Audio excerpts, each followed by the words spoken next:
আগের দিনের থেকে যাওয়া চিকেন ফ্রাই বা চিকেন রান্না করা যদি থেকে থাকে, তাহলে আপনারাও এইভাবে চিকেন ভর্তাটা বানিয়ে খেতে পারেন। আসসালামু আলাইকুম, সবাই কেমন আছেন? আমার আগের দিনের একটা চিকেন ফ্রাই করা ছিল, তো আমি দুপুরে কিছু রান্না করতে দেরি হয়ে গিয়েছে, তাই আমি ভাবলাম যে চিকেনটাকে আমি ভর্তা বানিয়ে খাই। তো এটাকে আমি চিকেনটাকে ঝুরা ঝুরা করে নিয়েছি হাতেই। তো এখানে কয়েকটা মরিচ ভেজে নিয়েছি, শুকনো মরিচ।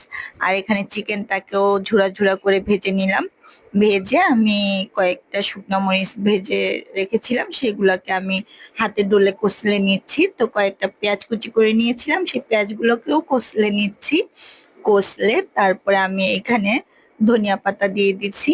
ধনিয়া পাতা দিয়ে একটু সরিষার তেল দিয়ে দিব। ভর্তার মধ্যে সরিষার তেল না হলে আবার মজা লাগে না। তারপরে আমি স্বাদ মতো লবণ দিয়ে দিব। স্বাদ মতো লবণ দিয়ে ভালো করে কষলে তারপর আমি চিকেনটাকে দিয়ে ভালো করে কষলে ভর্তা বানিয়ে নিব। এই ভর্তাটা কিন্তু খুবই মজার, খুবই সুস্বাদু হয়। আপনারাও চাইলে বাসায় এভাবে বানিয়ে খেতে পারেন। তো আমার আজকের ভিডিওটা কেমন লাগলো সবাই জানাবেন কমেন্ট করে। সবাই ভালো থাকবেন, সুস্থ থাকবেন। আমার ভিডিওটা ভালো লাগলে লাইক কমেন্ট শেয়ার করে দিবেন। আর প্লিজ আমার একই নামে ইউটিউব চ্যানেল আছে, সেটাকে সাবস্ক্রাইব করে আসবেন। সবাই ভালো থাকবেন। আল্লাহ হাফেজ।